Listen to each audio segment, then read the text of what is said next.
começar o momento que nós vamos dormir no sábado, nosso pensamento se volta com maior intensidade para as atividades que nós teremos pela manhã. Quando chega o domingo, esse momento que nos encontramos parece que é muito pouco para tanta coisa que queremos compartilhar, tantas coisas que queremos dividir, tantas coisas que queremos conversar. Esse burburinho, esse movimento todo de início de culto, ele é um sinal de saúde, é um sinal de interação. É o momento em que nós resolvemos as últimas coisas para colocar o nosso coração e a nossa atenção total e absolutamente voltados para a adoração ao nosso Deus. Por isso, saúde meu irmão agora com a graça e com a paz do Senhor Jesus Cristo. Dê-lhe um abraço, se a amizade permitir um cheiro sem intimidade por a essa altura.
Agora que já nos cumprimentamos, deixa eu pedir a você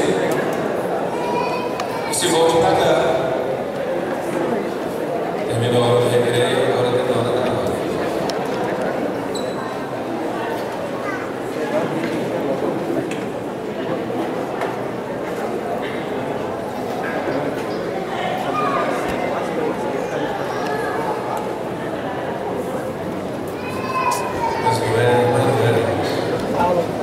Queria que deixar eu comunicar e trocar algumas ideias com os irmãos.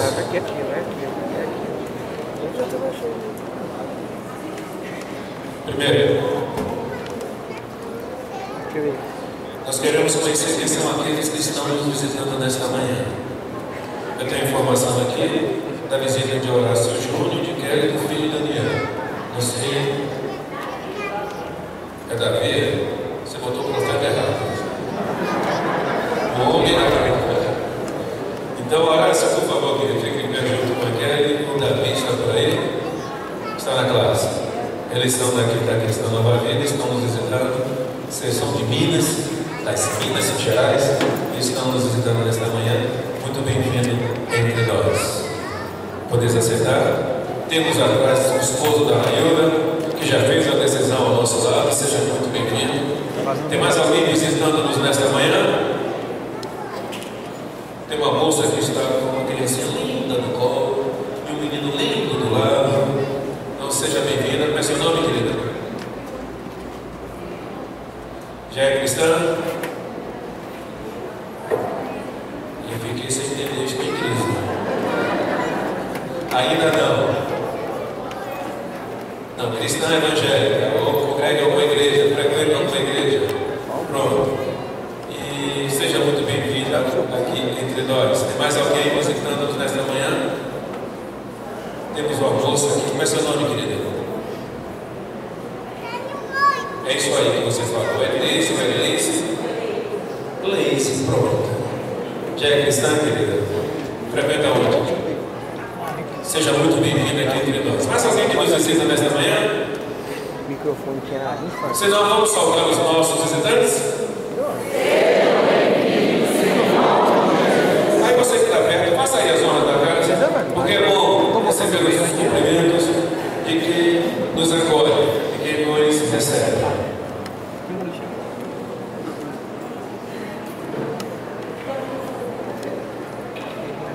Outra coisa que eu quero lembrar aos irmãos, se você pensa, deseja fazer parte daquela viagem que o Ministério de Família está promovendo, esqueça. Não há mais vaga. Não tem mais vaga. A única coisa que você pode fazer é orar para alguém desistir. Mas se você orar para alguém desistir, isso vai ser oração contrária. Porque quem se inscreveu está orando para ele. Então, meu querido, se você pensou, pretende, de acordo com informações dadas pelo reverendo Rubem nesta manhã, durante a semana ele me disse, e agora novamente confirma, nós não temos mais vagas para, se você quiser, você pode entrar numa lista de espera. E aí, só por obra e graça do Senhor, que você poderá encontrar uma vaga para este evento tão esperado e tão celebrado por todos nós. E falando em celebração, nós vamos, nesta manhã, continuar pensando acerca de uma igreja saudável. E deixa eu lembrar uma coisa para os irmãos. Nos cultos das quartas, nós temos falado sobre o tema da campanha de missões estaduais, que é um convite, é tempo de colher, e eu vou colher. Isso falamos semana passada, vamos falar agora nesta próxima semana.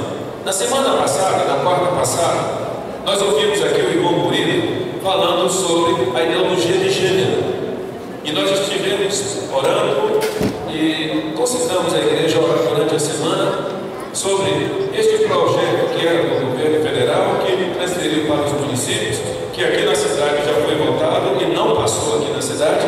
Vamos pedir a Deus que abençoe outros lugares, a fim de que a nossa cidade, a nossa terra, o nosso estado continue desfrutando deste cuidado especial da parte do nosso Deus. Na próxima quarta-feira falaremos sobre outro aspecto, que é um desafio para a igreja, que é um desafio para plantar, um desafio para colher em nossa cidade, em nosso estado, e estaremos orando também acerca deste ideal. Quarta-feira, às 19h30, o nosso culto de oração. Os nossos irmãos vice-presidentes darão continuidade ao nosso culto.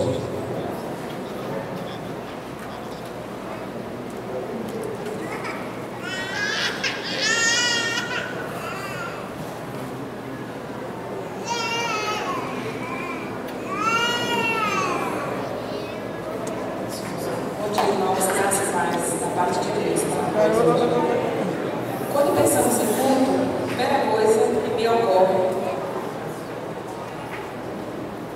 é lembrar que Deus é santo. E a Bíblia fala que Deus é santo e importa que os seus adoradores adorem em espírito e em verdade, em santidade. Precisamos ser santos para adorar um Deus que é santo também. Também vamos cantar duas músicas que falam dessa santidade de Deus.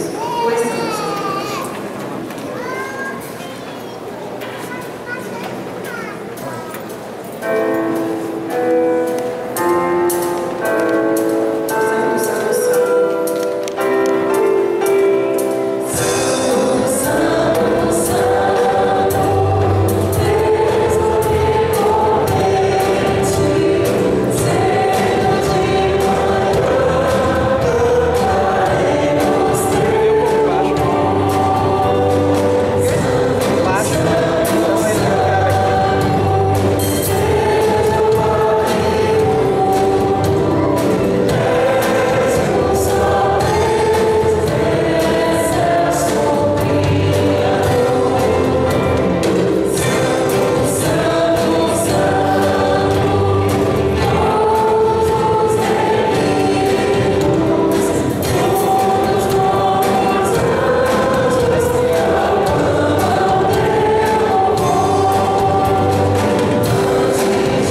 és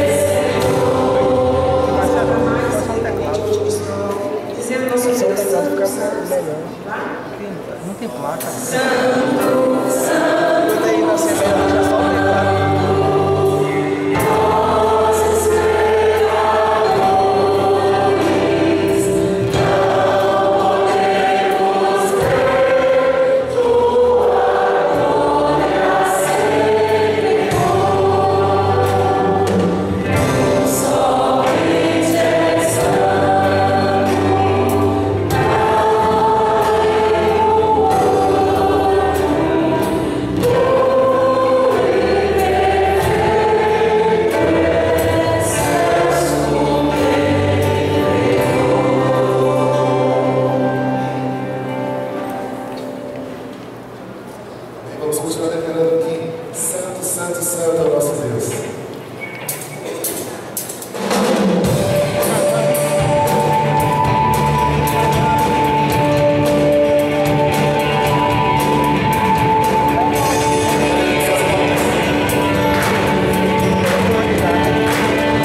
botar uma placa aí.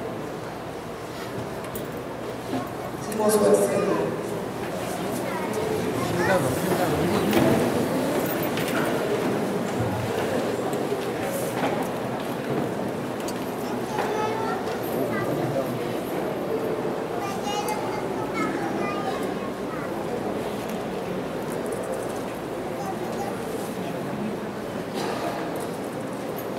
É o que? Alguém vai cantar? Vixe, tá pronto já?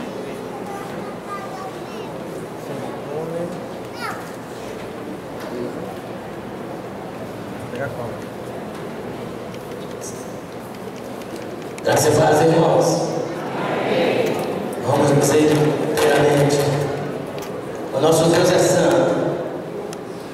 E o que viemos fazer aqui?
graça de Deus se manifestou salvadora a todos os homens. Nós vamos poder fazer comigo a leitura de 1 Coríntios, capítulo 1, versículos 25, 27, 29 e 31. E eu inicio. Diz assim a palavra do Senhor: porque a loucura de Deus é mais sábia que a sabedoria humana, e a fraqueza de Deus é mais forte que a força do homem. Os homens.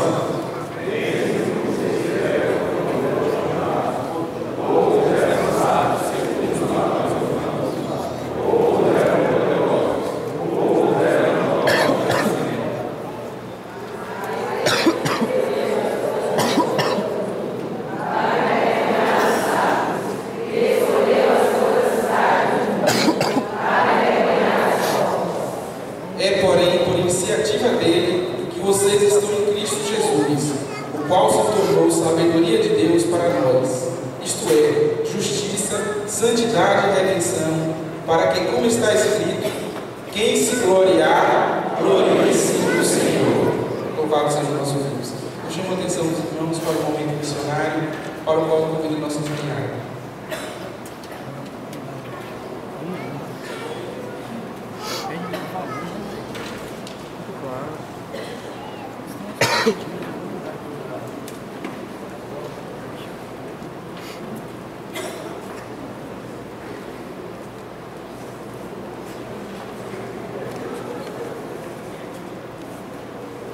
Nós estamos, a paz do Senhor, irmãos, na campanha de missões estaduais que tem como tema é tempo de poder, eu vou. E o convite é para nós, para a igreja, que nós estejamos assim dispostos a colher. Só que para colher nós temos que plantar. Mas como a palavra de Deus diz, planta, outros regam, mas que dá um crescimento do Senhor. Eu estava meditando que até para colher nós precisamos de um cuidado especial, né?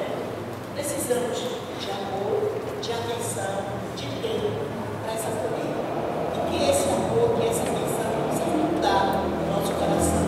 Nós vamos estar orando, intercedendo por missões na Bahia. Né?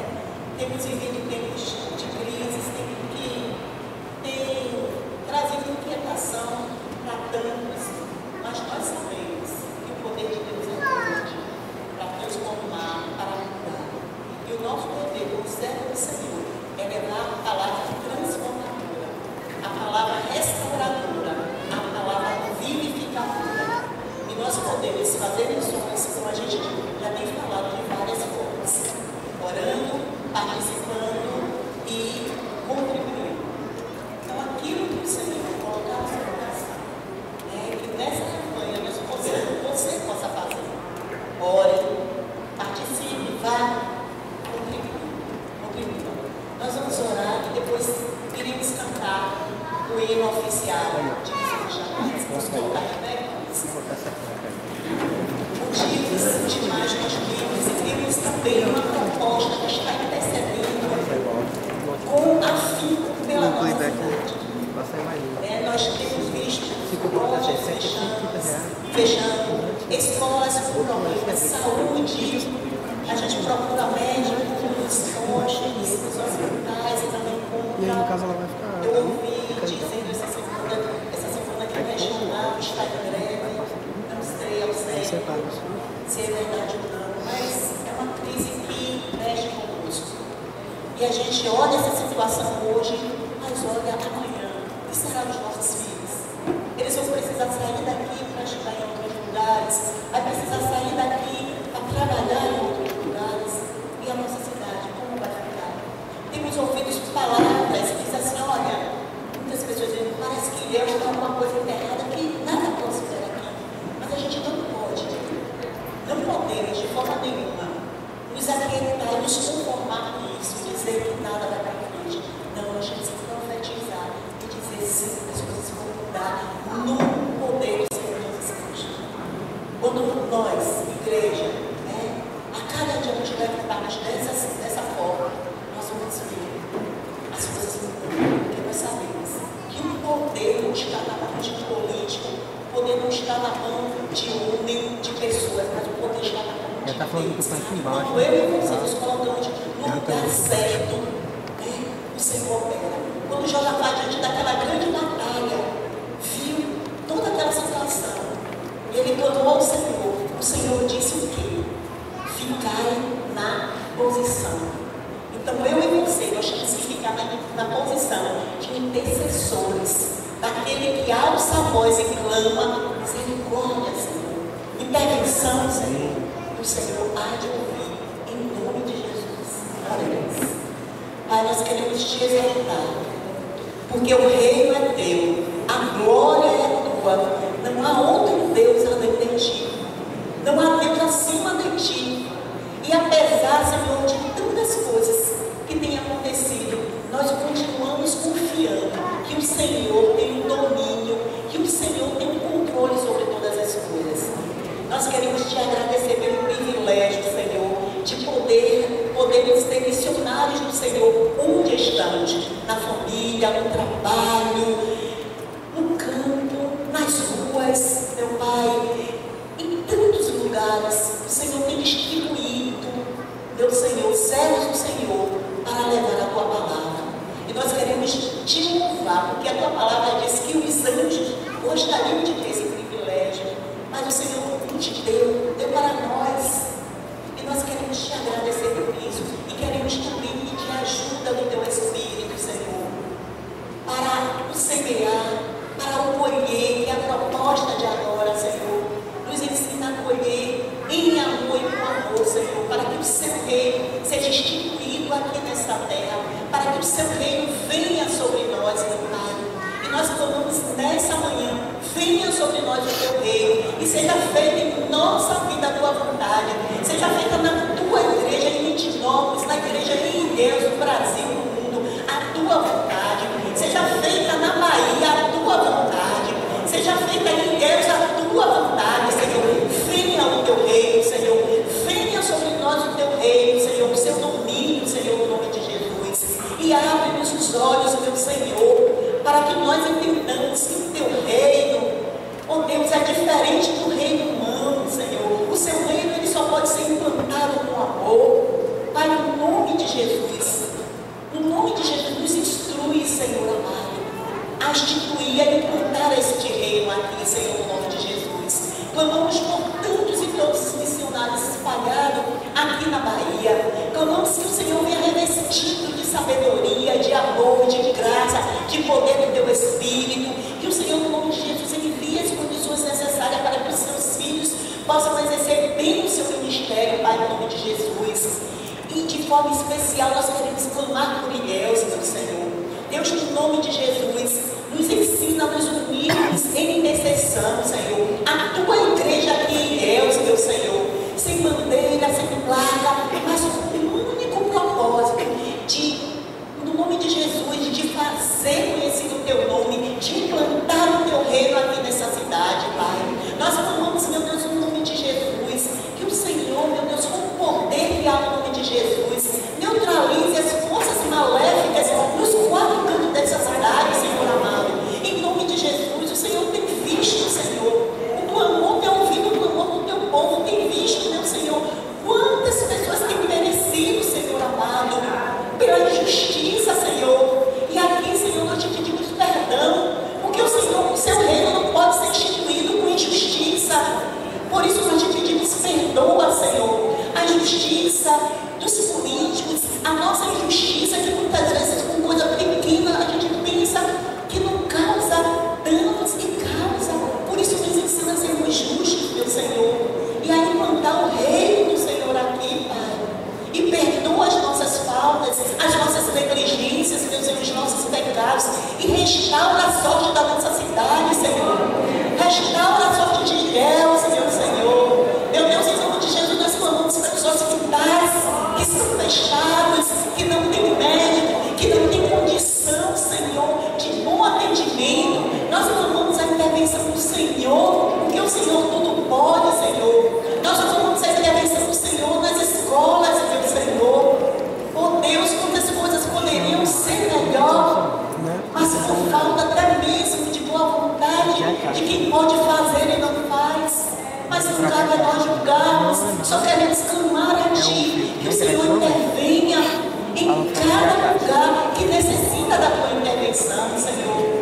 Oh Deus, faz chover sobre nós a chuva de justiça, a chuva de bênção, a chuva de graça e de alegria, Senhor, no nome de Jesus. Mas nós só podemos nos alegrar, Senhor, quando tudo isso for diferente e quando a Sua vontade for cumprida nessa cidade, Pai. Nós clamamos, meu Senhor, porque a Tua palavra diz: clama a mim e eu responder-te-ei. Oh Deus, por isso nós clamamos, porque nós sabemos que a resposta certa vem do Senhor. E assim, desde já, nós te agradecemos, glorificamos o Teu nome, em nome de Jesus.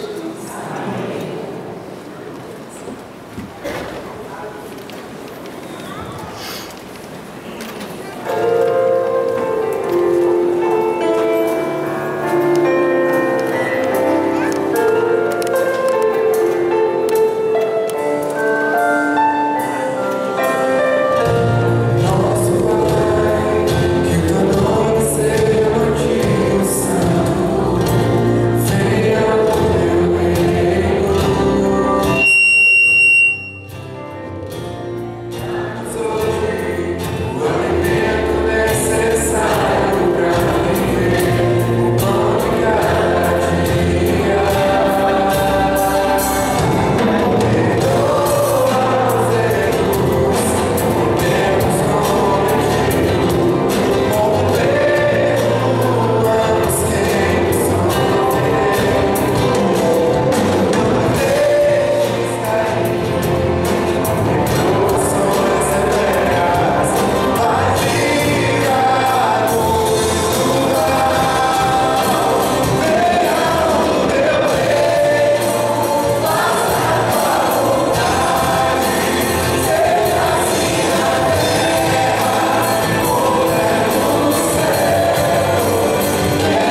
obrigada, Deus, pelo sol que brilha nesta manhã, Pai, é tão linda, Pai, Senhor. Muito obrigada, Deus, porque a tua presença se faz aqui neste lugar, Pai, Senhor. Abençoe, Pai, esse culto, Pai, recebe o nosso culto, meu Deus, que ele possa chegar com um cheiro suave no teu altar, Pai, Senhor. Muito obrigada por tudo, em nome de Jesus. Pode descer.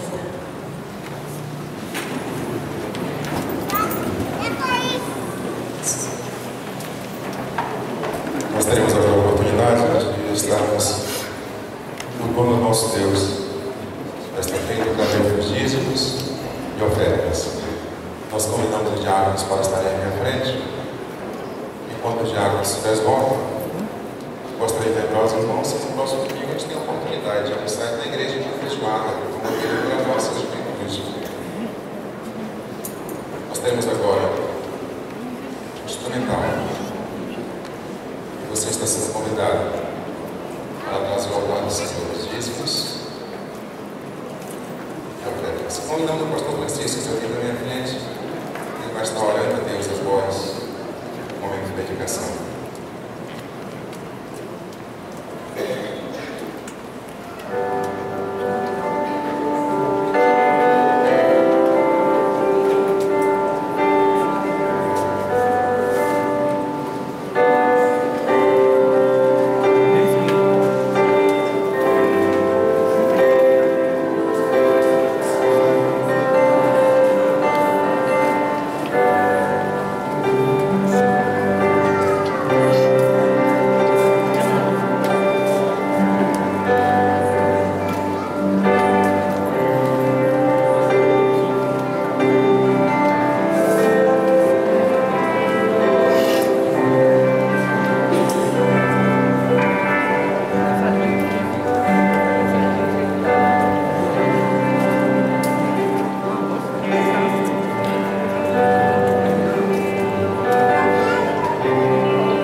Senhor nosso Pai, Supremo Criador de todas as coisas, queremos te agradecer, Senhor, por estarmos aqui em família, a família congregacional, Senhor, onde todos têm a oportunidade de te adorar e de servir, honrar o teu nome, meu Pai, inclusive com seus bens materiais, para o sustento desta igreja, sustento missionário, sustento educacional. Tudo isso, Senhor, sabemos que o Senhor está nos protegendo, nos ajudando e abrindo portas, abrindo janelas, abrindo caminho. Em nome de Jesus, nós queremos te agradecer por tudo isso. Abençoe essas ofertas, dízimos aqui representando, que todos sejam, Pai, abençoados por ter contribuído para o engrandecimento da tua obra, o tocante às coisas financeiras. Em nome de Jesus, nós te agradecemos. Amém. Os irmãos podem se assentar. Eu gostaria de lembrar os irmãos que nós estamos orando pelos irmãos Gel e Bárbara.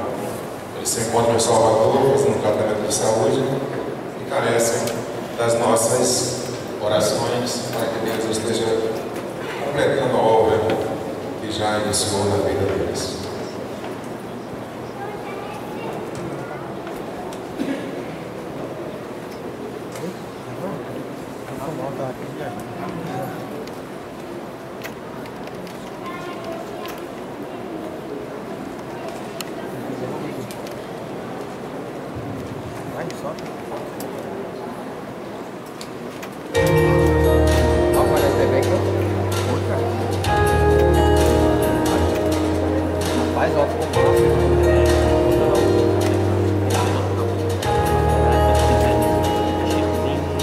Nossa,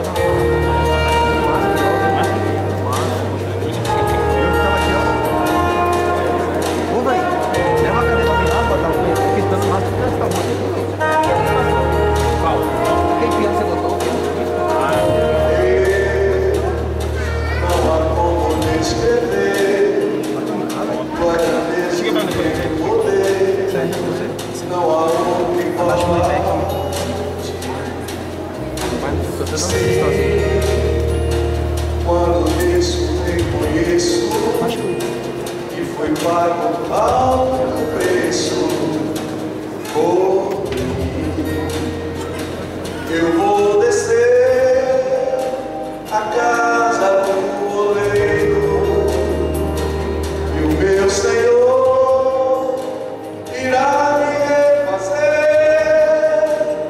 Eu vou descer para a glória e honra dele. Eu vou descer para Deus aparecer.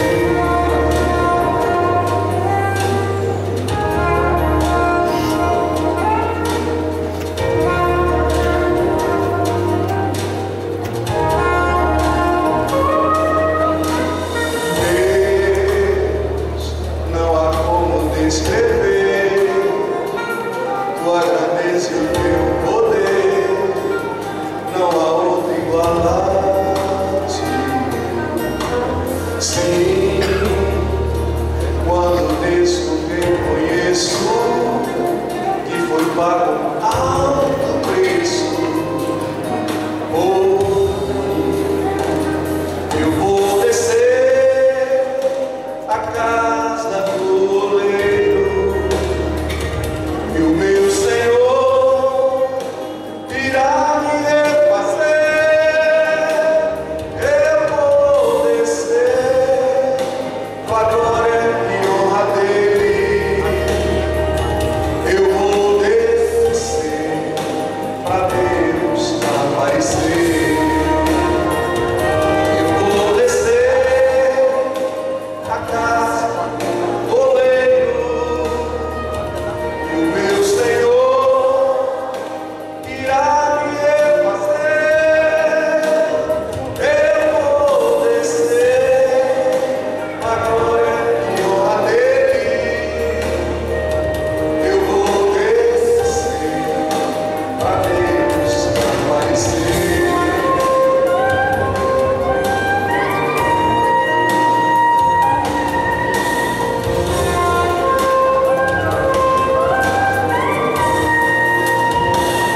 Eu te dou glória,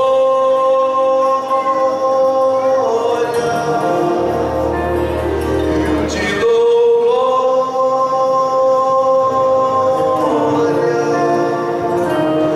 eu te dou glória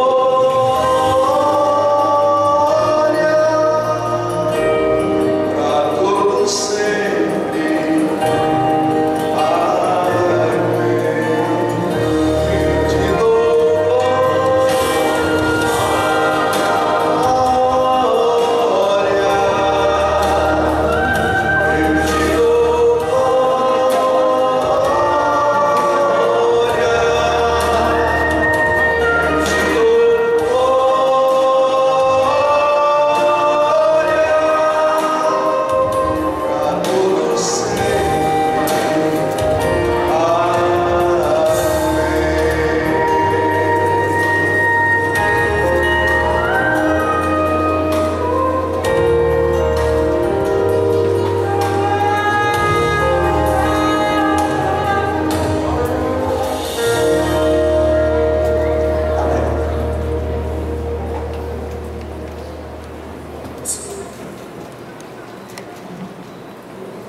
Meus amados irmãos, vamos abrir a Bíblia da gente.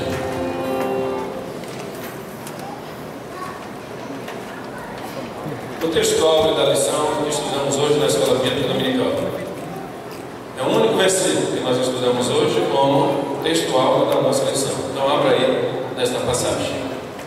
Se você não costuma ver a Bíblica Dominical, continua orando com sua conversão. Segundo, pergunte quem está do seu lado: qual foi o texto áureo, o texto principal que nós estudamos hoje na Escola Bíblica Dominical, quando estudamos a Igreja no Novo Testamento? Pode fazer burburinho, pode perguntar.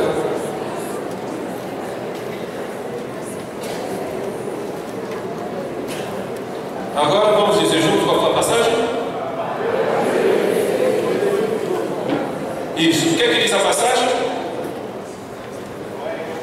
Vamos ler, vamos recitar juntos? Vamos lá?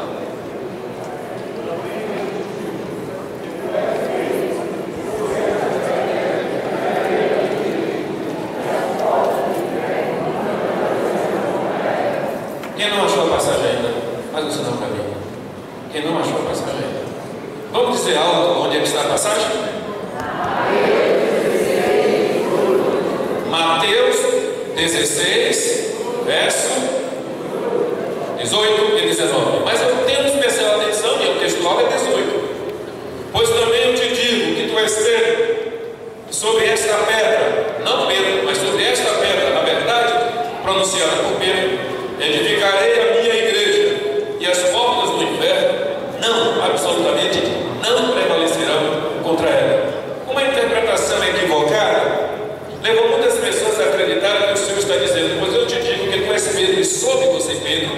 Não é isso que está sendo dito. O Senhor faz um trocadilho com o nome de Pedro, Pedro. Pois eu também te digo, está projetado lá na nossa tela. Pois eu te digo que tu és Pedro, e sobre esta pedra edificarei a minha igreja, e as portas do inferno não, absolutamente, não prevalecerão sobre ela. O texto, o versículo por si só, ele já é maravilhoso para a gente produzir uma reflexão dividindo o que o Senhor Jesus Cristo acreditava, o que ele cria, o que ele pensava, o que ele tentava acerca da igreja.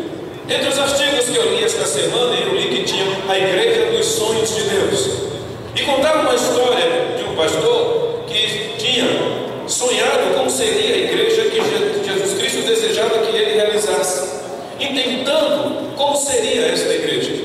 Pois bem, querido, fato é que existem algumas características da igreja de Jesus Cristo que não passa pelo crivo humano, que não passa pelo crivo dos homens. Isso é o ideal de Deus, é o projeto de Deus, é o desejo de Deus para a igreja dele. Nós estamos estudando este quadrimestre, nós estamos estudando sobre a igreja. E uma das coisas que tem sido muito positiva, muito saudável, é passarmos pela origem. Não é muito incomum, na verdade, é muito comum até. Nós vamos visitar, por exemplo, uma família. Isso acontece comigo, acontece com outras pessoas.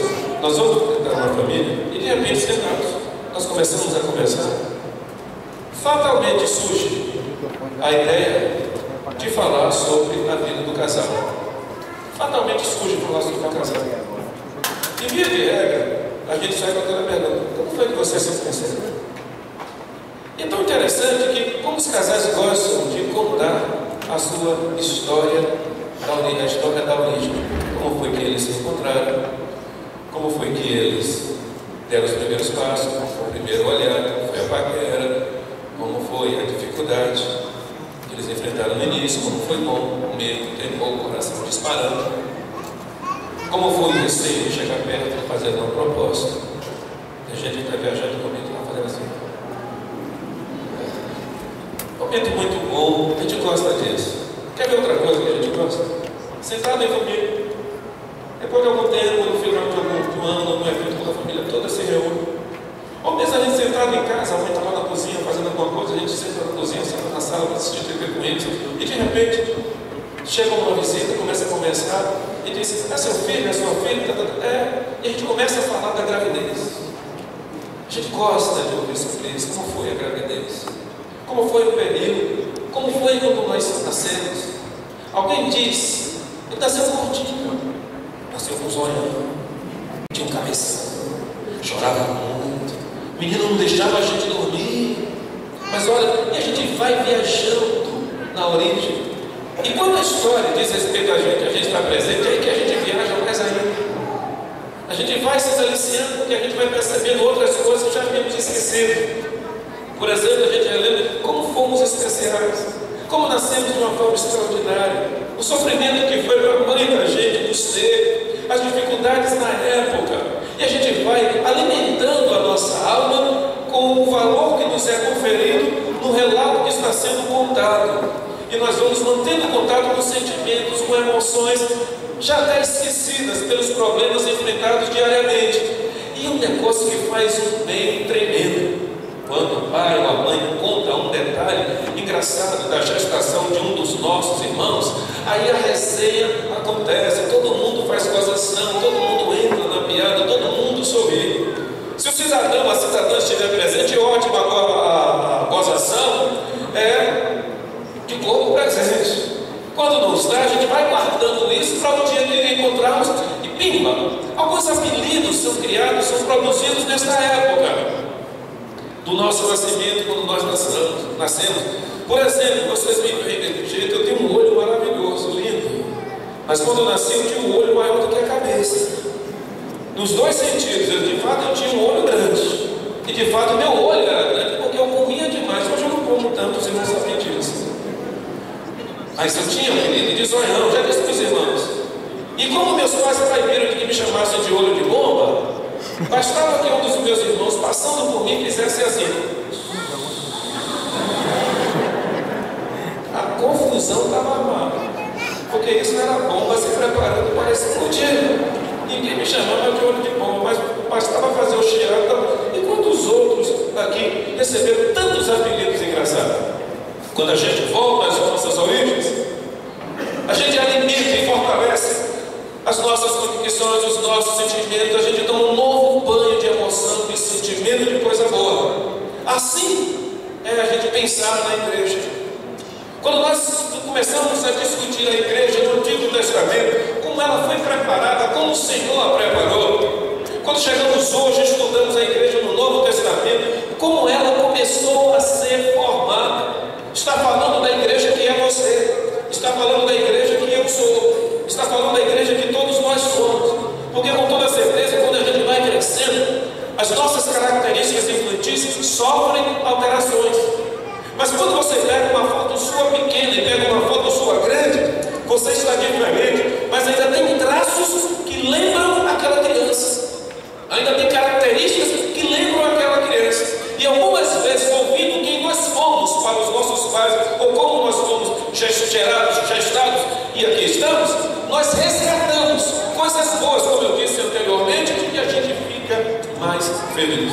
Essa é a intenção de estudarmos acerca da igreja. Porque as igrejas, a igreja, de um modo geral, a igreja de Cristo, a igreja do Senhor, é algo que nasceu no coração de Deus da forma como nós nascemos no ventre da nossa mãe, junto à semente do nosso pai. Tem uma história aí, tem um significado aí. Por exemplo, hoje nós vimos um dos significados mais fortes da igreja, que é um vocábulo grego.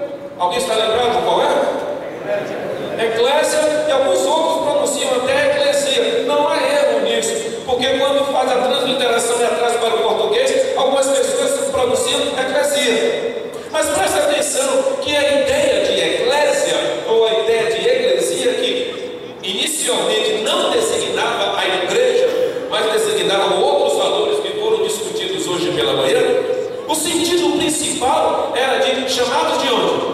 Ou chamados para onde? Alguém se lembra? Eram chamados para fora. Então era chamados de dentro do mundo para fora dele. Então a igreja é formada por aqueles que foram tirados de dentro do mundo e foram trazidos para uma realidade especial com o seu Senhor. Esse sentido de igreja, que é a assembleia dos que são chamados de dentro para fora, é um grande fortalecimento para a nossa fé, porque diz o que é que Deus entende de você, o que é que Deus planeja para você, e olha para mim, o que é que Deus sonha para a sua vida, se é que Deus sonha, porque Deus não sonha. Deus planeja e faz. Quem sonha somos nós, que vivemos no universo da impossibilidade. Mas o nosso Deus, por isso, eu pensei em algumas coisas que eu quero compartilhar num tempo que me seja muito curto. A igreja, portanto, é a comunidade de todos os verdadeiros crentes em todas as épocas. Porque existe igreja tal, existe outra igreja tal e existe igreja tal. Você tem uma igreja que é uma igreja cristã. Na igreja cristã, no cristianismo, você vai encontrar diversas outras denominações. Você vai encontrar dentro da igreja cristã, e cristã porque provém de Cristo. Você vai encontrar a igreja católica, você vai encontrar a igreja metodista, você vai encontrar a igreja presbiteriana, você vai encontrar a Assembleia de Deus, você vai encontrar a Menonita, você vai encontrar a Batista, você vai encontrar diversas igrejas. Isso aqui, nesse viés. A partir dessa daqui, surgiu uma outra, que é a igreja pentecostal. Você vai ter uma série de igrejas pentecostais, igreja Assembleia de Deus, igreja Batista, Independente, Igreja Batista Missionária, são igrejas pentecostais. E saíram dessas aqui. Saindo dessas aqui, a igreja pentecostal, sim, mais uma vez tirou um outro grupo, que é a igreja neopentecostal, que são as igrejas que não têm uma tradição doutrinária, não tem uma estrutura tão sólida como as demais, e que são as igrejas que têm surgido nos dias de hoje, que eu vou me eximir de pronunciar os seus nomes, a fim de não criar nenhum tipo de comentário pejorativo a quem quer que seja, mesmo porque eles são nossos irmãos. Então, no cristianismo, a gente vai encontrar todas essas formas de igreja. Quando o texto está falando de igreja, ele não está falando da igreja batista, ele não está falando da igreja Assembleia de Deus, ele não está falando da igreja cristã Nova Vida, ele não está falando nada disso. Ele está falando, querido, da igreja do Senhor Jesus Cristo. E na igreja do Senhor Jesus Cristo, cabe batista? Cabe. Na igreja do Senhor Jesus Cristo, cabe Assembleia? Cabe. Na igreja do Senhor Jesus Cristo, cabe presbiteriano? Cabe. E aqui a gente vai botar um bocado de igrejas humanas, que cabe na igreja de Cristo. Agora, de novo, na igreja de Cristo, cabem todos os batistas? Não. Na igreja de Jesus Cristo, cabem todos os da Assembleia? Não. Na igreja de Jesus Cristo, cabem todos os pentecostais? Não. Na igreja de Jesus Cristo, só cabem os filhos de Deus. Só. E aqui, nessa igreja, que é chamada de Igreja Universal, você não entra com o título que você usou aqui na face da terra. Você não entra. Mas por que então a gente leva esses nomes? É simples. Alguém aqui gosta de bolo de chocolate? Levanta a mão quem gosta de bolo de chocolate com recheio de brigadeiro todo melado. Maltratei? Não maltratei? Me perdoe, eu vou me repetir. Alguém gosta aqui de bolo de cenoura? Tem alguém aqui que não gosta de bolo de chocolate? Levanta a mão e corra para esse. Oh, Jesus, só falei. Olha quanta gente não gosta de bolo de chocolate. Tem alguém aqui que não gosta de bolo de laranja? Alguém que não gosta de bolo de pulga? Você não gosta de laranja, não? Você foi almoçar lá em casa naquele café, você depois do almoço, bolo de cerveja, bolo de laranja. Isso é maldade. Alguém aqui não gosta de bolo de aipim? Olha, o nome é bem pequenininho. Mas se eu perguntar quem gosta e quem não gosta, eu vou encontrar gente que gosta desse e não gosta daquele. Você não pode fazer um bolo que seja de aipim, de pulga, de laranja, de chocolate. Você não pode fazer um bolo que seja só isso. Vai ficar uma maluquice, ninguém vai entender nada. Então, o cristianismo é um bolo enorme. Um grande bolo, grande receita de bolo. Só que os batistas acrescentaram um ingrediente que os faz ser diferente nesse aspecto. Os presbiterianos criaram um outro expediente, uma interpretação lá qualquer, que os faz diferente dos batistas. Os pentecostais é um bolo, na essência é bolo, mas tem alguns expedientes que os diferem dos presbiterianos e os diferem dos batistas. Está dando para entender? Está dando para todo mundo entender o que eu quero dizer? Portanto, quando a Bíblia fala da igreja aqui no Novo Testamento, ela não está falando da sua igreja, ela não está falando da igreja batista Lignópolis, ela está falando da igreja de Cristo. Aqui, nós nos dividimos porque temos ideias diferentes. Se é da gente ficar junto brigando, então cada um no seu canto cultua ao mesmo Deus, quais sejam as idiosincrasias que os caracterizam. Por exemplo, discutimos semana passada muito rapidamente. O Robert passou um e-mail solicitando um posicionamento de Beni, encaminhou para mim. Eu peguei as coisas, separei, na hora de enviar, me distraí, enviei, viajei. Quando foi, ixi, não mandei o próximo para Robert. Mas eu explico. Semana passada a gente estudou sobre uma frase que o autor da revista colocou lá, de que a salvação depende exclusivamente de Deus, que o homem não pode fazer nada, e abriu-se um leque para discutir se a igreja batista ela é de linha calvinista ou ela é de linha arminianista. Se ela pensa que as pessoas já foram determinadas por Deus do que hão de ser salvos, ou se a igreja batista acredita que Jesus Cristo, que a salvação é como o arminiano ensinou. Ora, nós batistas não somos nem arminianos, nem somos calvinistas. Nós somos um caminho entre esses dois. Porque o calvinista fecha a possibilidade da salvação a um grupo. O arminianista define aqueles que vão ser salvos e fecha para esticar. Então nós não somos nem esse, nem aquele. Nós somos um que está bem no meio. Por conta disso, nós não nos definimos nem como calvinista, nem como arminianista. Aí se você quer uma definição, eu vou dar uma definição que provoca tantos outros. Nós somos bíblicos. Porque na Bíblia você vai encontrar tanto sustentação para cada consideração para aquela outra doutrina. É uma disputa eterna que não vai chegar a lugar nenhum. Agora vem a melhor parte. Eu não dependo de ser calvinista e eu não dependo de ser arminianista para entrar nos céus. Porque quem me leva para o céu é Jesus de Nazaré. Se eu for salvo, eu vou salvo. Então a gente não briga, não anda brigando. De vez em quando eu encontro uns que pensam desse jeito, que pensam, pastor, o que é que o senhor acha? Eu acho que eu estou salvo, meu nome está escrito no livro da Bíblia. Isso é uma peça. Porque isso não vai nos levar a lugar nenhum. Estou voltando. Qual é a natureza dessa igreja? Ela é comunidade de todos os verdadeiros crentes em todas as épocas. Se alguém não te considerar desse modo, você não é avaliado por ele. Você não é analisado por pessoa nenhuma. Você é avaliada pelo Senhor Jesus Cristo. Então, nesta manhã, eu quero lhe dizer que você faz parte da igreja do Senhor Jesus Cristo. Segundo, a igreja é composta de todos aqueles que realmente nasceram de novo. Assim, o que nós queremos dizer é que a igreja de Cristo, a igreja universal de Cristo, não universal dos nossos dias, que é neopentecostal, mas a igreja universal do Cristo, ou de Cristo, ela é formada por todos os que nasceram de novo, de todas as religiões cristãs. De todas as religiões cristãs. Então, alguns daqui, batista, outros da Assembleia, outros de tal canto, outros de tal canto. Por isso que eu nunca entendi essa briga boba que a gente desenvolveu ao longo dos anos. Parece que a Igreja Assembleia de Deus não tem nada a ver com a gente. Parece que a gente não tem nada a ver com a Igreja Presbiteriana. Parece que a gente não tem nada a ver com a Metodista. Durante anos a gente brigou uma briga tola, uma briga inútil. Era irmãos falando mal um do outro. Se todos nós viemos de uma mesma raiz, viemos de uma mesma base, salvo quando se trata de uma seita. Mas o meu assunto hoje não é seita. Então deixa eu continuar. A igreja é composta de todos aqueles que realmente nasceram de novo. E o texto que nós lemos diz que quem edifica a igreja é o Senhor. Eu te digo que tu és Pedro, sobre esta pedra eu edificarei a minha igreja, e as portas do inferno. Sabe o que ele quer dizer com isso, querido? Ele quer dizer o seguinte. Deixa eu botar com água que é melhor.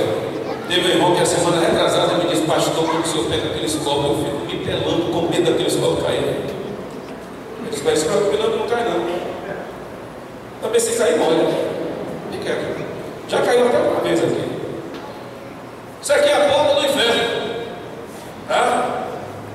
O que a Bíblia está dizendo é que a porta do inferno não pode prevalecer contra quem? Não, eu não ouvi.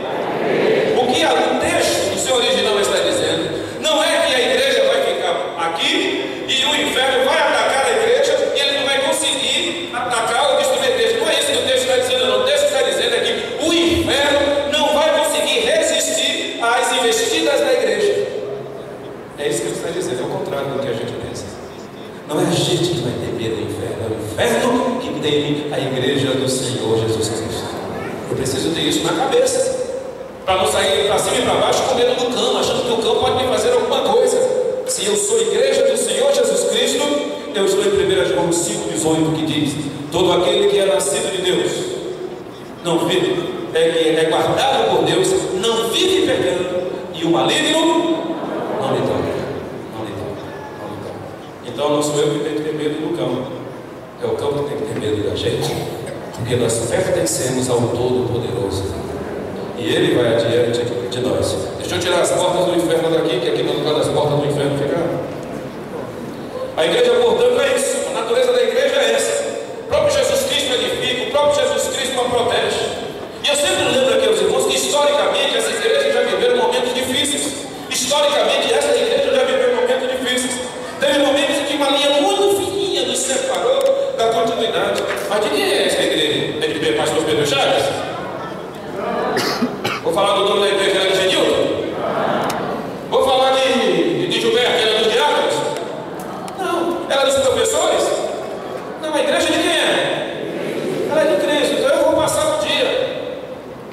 Os líderes vão passar um dia. João, Genilton, todos nós vamos passar um dia. Rubem vai passar. Todos nós vamos passar. Um dia você vai morrer, mas a igreja do Senhor Jesus Cristo continuará para todo sempre, até que Ele volte para buscar a sua igreja. Regimes totalitários já existiram e disseram: vamos acabar com a igreja. A igreja foi para o subterrâneo, foi para debaixo da debaixo de ponte, reuniam-se em viadutos, reuniam-se em túnel. E a igreja escondida, a igreja perseguida, tornou-se a maior igreja de todas as épocas. Tinha muito mais crente do que o que nós temos nos dias de hoje. E era a igreja perseguida. Na Rússia czarista em 1917, quando de fato a igreja foi bem perseguida, a igreja cresceu, porque ela não crescia diante dos olhos do mundo, ela crescia por baixo do pano. E historicamente os irmãos sabem que a igreja sempre foi perseguida, mas o Senhor diz que a porta que Ele abre, ninguém fecha. Ninguém fecha. Ninguém nunca fechou a porta da igreja, e ela permanecerá aberta até a volta do Senhor Jesus Cristo. Isso é fato. Você é igreja e você faz parte de uma denominação. Qual é a sua denominação? Matias, é uma receita diferente do bolo chamado cristianismo. É um bolo diferente. É um bolo gostoso, de chocolate, com cobertura, com recheio de brigadeiro, ou de coco, ou de prestígio. Desculpa, meu irmão. A mãe está sentindo ovo. Agora presta atenção uma coisa: existe uma igreja invisível e existe uma igreja visível. Qual é a igreja invisível? Você percebe qual é a igreja invisível? A igreja invisível é a... Presta atenção a isso. Eu quero que você, se você quiser, resiste isso na sua vida. A igreja visível, falei visível ou invisível?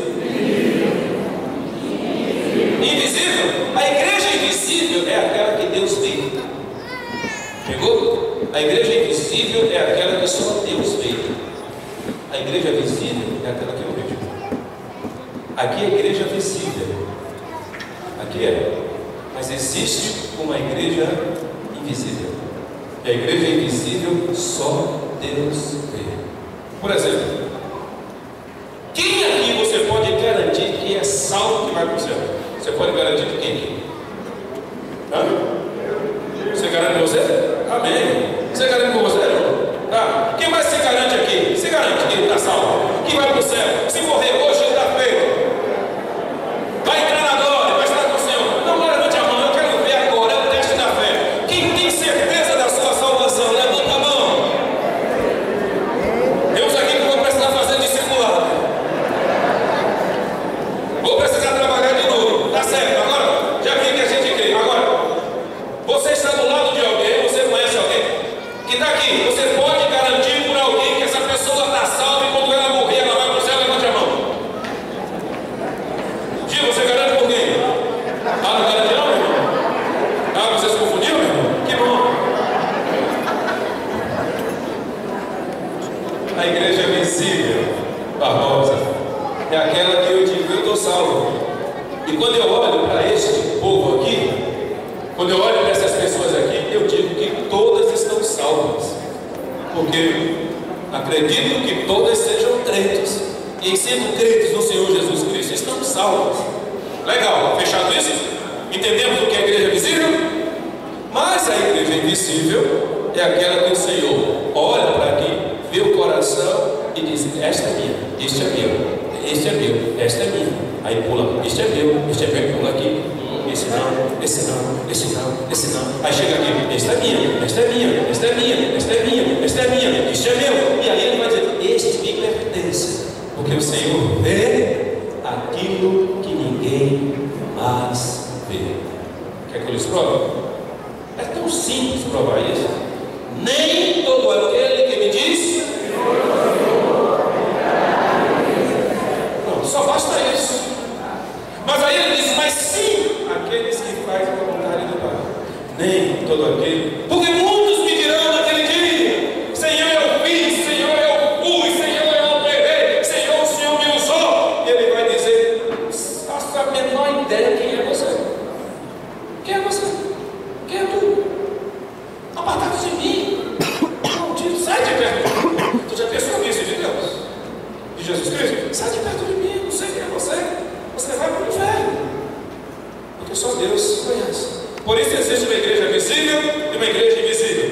Nós não sabemos realmente quem são os crentes na real. Nós não sondamos os corações das pessoas. 2 Timóteo 2,19, se quiser adote, fala sobre isso. O tempo não permite mais ler as passagens. A igreja invisível é aquela que Deus vê. A igreja visível é a igreja como os cristãos haver. Então alguém olha para a igreja e diz que está uma bênção, a igreja está maravilhosa, mas só Deus sabe. Saúde da igreja só Deus sabe. Às vezes a gente julga as pessoas pela aparência, mas o Senhor é o único que julga pela essência.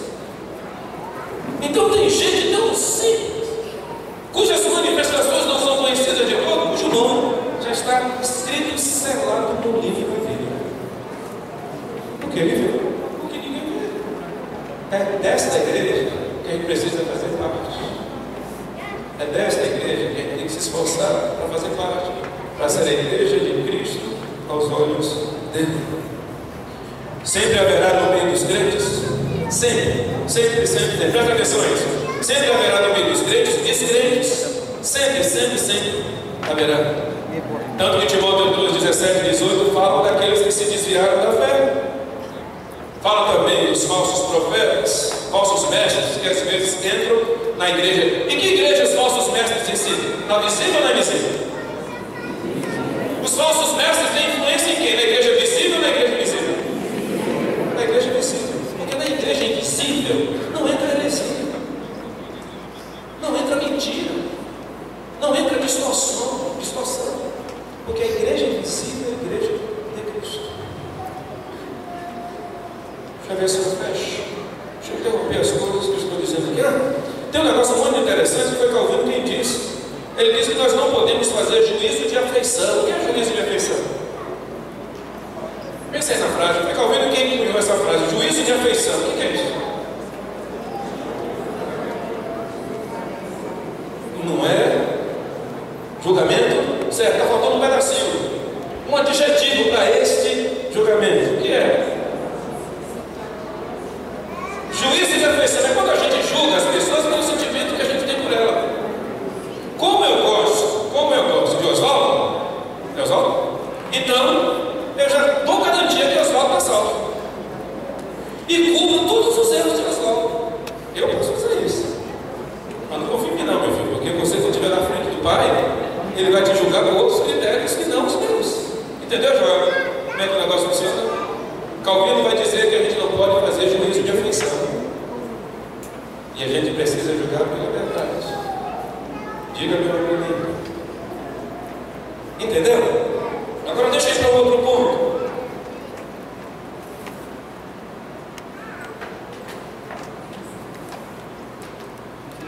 Se for uma das últimas coisas que eu quero considerar aqui, eu considerei a igreja invisível, uma outra coisa que eu quero considerar é a pureza e a unidade da igreja. A Bíblia vai falar, tanto o livro Pai quanto o livro dos símbolos dessa igreja.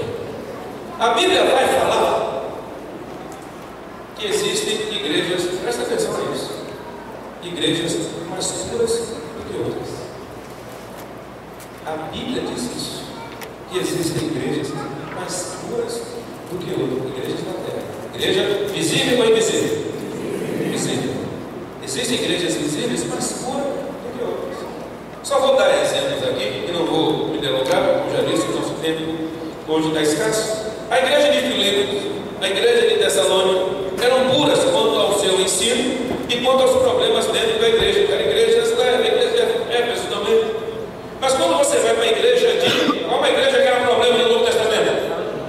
Todo mundo sabe disso. Todo mundo sabe disso. Que era a igreja de Corinto. A igreja de Corinto tinha um problema que nem fora tinha. E olha que era uma igreja que vivia numa região próspera, numa região comercialmente próspera, financeiramente próspera, havia uma estrutura militar muito grande, era uma região portuária, navios de todos os lugares, gente de todas as regiões vinham e aportavam em Corinto, e era uma igreja problema, tanto a igreja de Corinto quanto a igreja da Galácia. Era outra igreja que tinha graves problemas. Se você ler as duas epístolas, você vai perceber isso. A pureza da igreja é um nível de ausência de doutrina. A pureza da igreja se avalia pelo quanto de doutrina e de condutas errôneas que ali tem. E quanto mais doutrinado na palavra, quanto mais se guiando por princípios, menos erros nós iremos construir. E ainda que se cometa por conta da natureza, nele não permanece. Porque o problema do crente, querido, não é cometer o erro, ele luta para não cometer. Mas o maior de todos os pecados do crente é cometer e permanecer nele.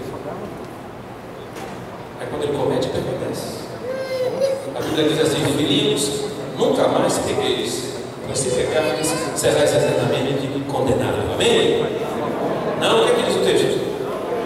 Não pegueis, mas eles o quê? Isso. A Bíblia fala que o Senhor é aquele que nos purifica. Então o maior erro do crente é quando ele erra e mantém-se no erro, escondendo, ocultando o seu erro. Davi disse: enquanto eu calei, envelheceram os meus ossos pelo meu sorriso de todos os dias. Não é isso que ele disse? Ele diz o quê? Pelo meu gemido. Davi gemia. Davi comeu apertado. Davi se agoniava.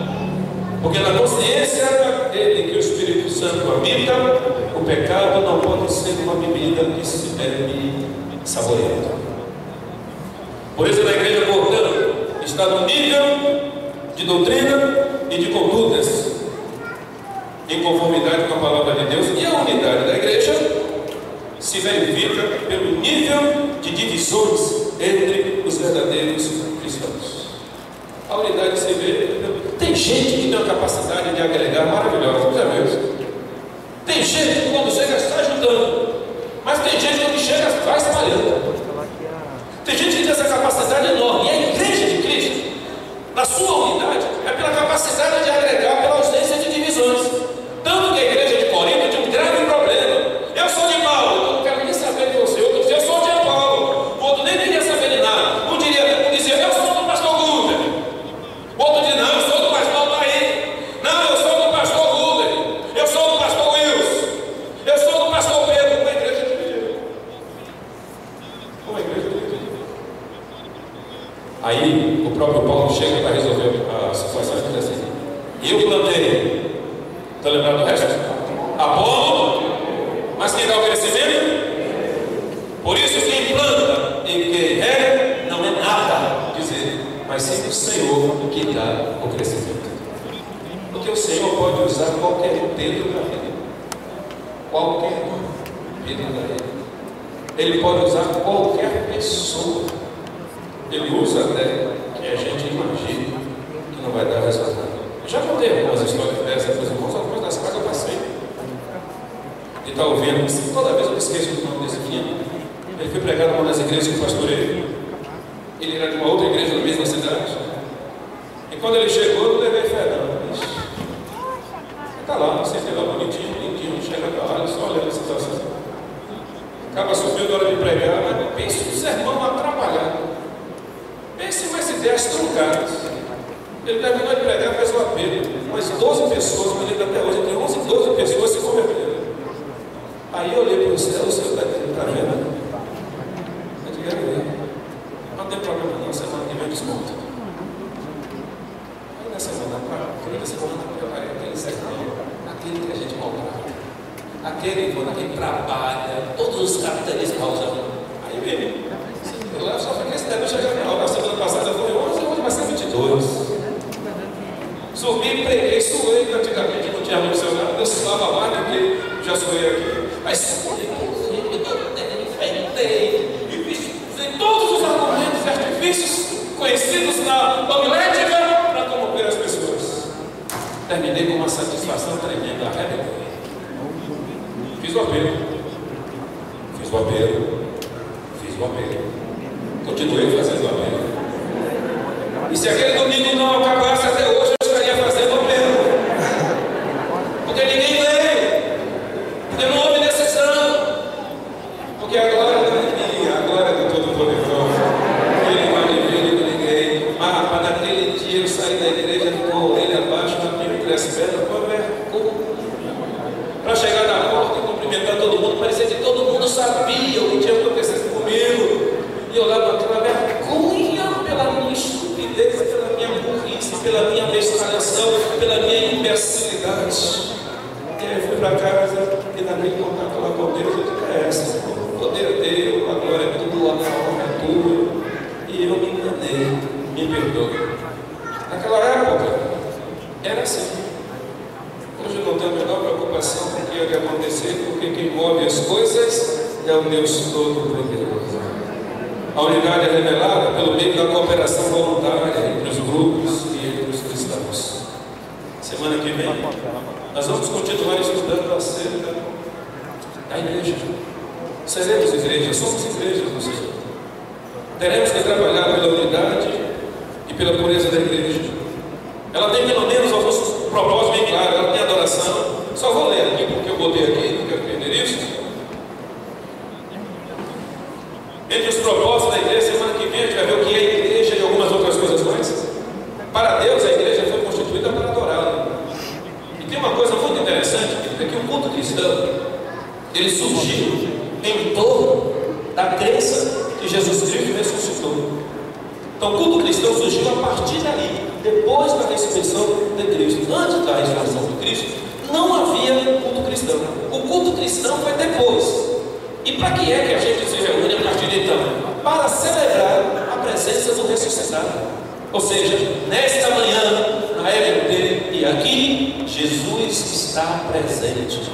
Porque é o compromisso que ele teve conosco. Ora, se ele está vivo entre nós, o culto não pode ser uma celebração fúnebre, não pode ser uma coisa triste, não pode ser um momento de agressividade, de hostilidade. Não é momento de se ferir, nem momento de se machucar. Se Cristo está presente, não é lugar para eu alimentar o ódio, para alimentar o rancor, para eu alimentar a dissensão. Se Cristo está presente, é local onde eu busco cura, onde eu busco tratamento, uma relação terapêutica com Ele. Se Cristo está presente, eu preciso me lembrar que Ele conhece o que a gente está pensando agora, que Ele conhece o que a gente está sentindo agora. Se o culto cristão é feito na presença do ressuscitado, todo o meu olhar precisa ser para Ele. Por isso, eu não tenho que me preocupar em estar olhando o celular para cima e para baixo. Eu não tenho que me preocupar em estar falando da roupa de fulano, da cura do ciclano. Eu não tenho que me preocupar com quem entra ou com quem sai. Porque na presença do ressuscitado, eu só preciso e devo ter olhos para Ele e só para Ele. Porque eu vim aqui para oferecer adoração a Ele. Esse é o primeiro item do nosso culto. Culto não é para receber. A teologia da prosperidade criou essa ideia maluca de que culto é para receber. Então a gente vem para a igreja para pedir. Eu quero, eu quero, eu quero, eu quero, eu quero, eu quero. Meu irmão, tu está enganado. Você não veio aqui para receber. Primeiro você veio aqui para dar e dar adoração ao seu Deus. Primeira coisa. A segunda coisa está relacionada ao crente.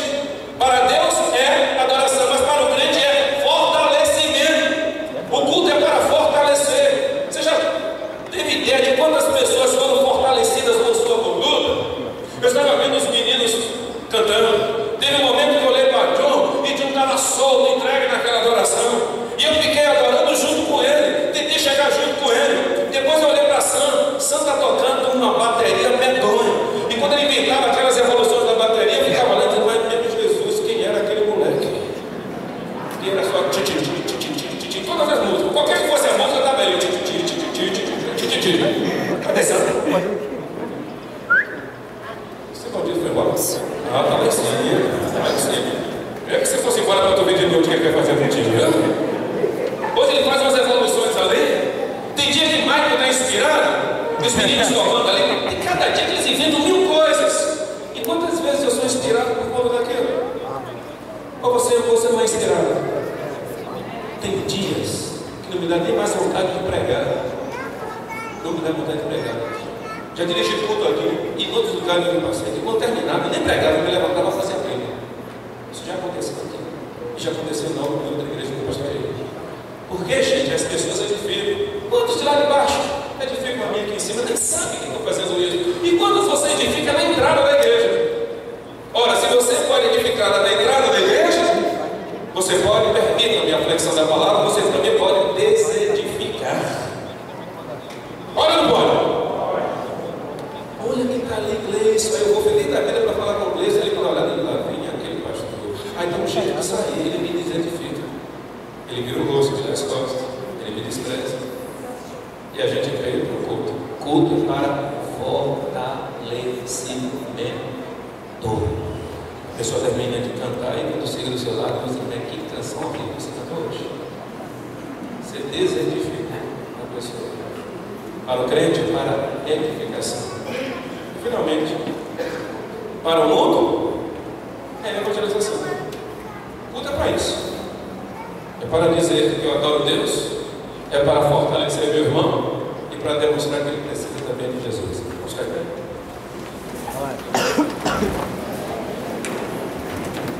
Quantos estudaram a lição esta semana? Levanta a mão aí. Os que estudaram a lição, mas estudaram mesmo. Não leram sábado à noite ou hoje pela manhã, enquanto dormiam, se preparavam para a igreja. Quantos estudaram a lição? Levanta a mão assim, como eu estou fazendo. O número ainda está pequeno, querido. Você precisa estudar a lição. Senão você vai tomar um remédio, você vai ver o remédio, desculpe, e vai continuar doente. Porque remédio que se olha não cura. Não é olhando para o remédio que a gente vai ficar com saúde. A gente só fica com saúde se a gente tomar o remédio. Por isso, estude a lição. E nós vamos cantar, interrompendo o nosso culto coletivo neste lugar.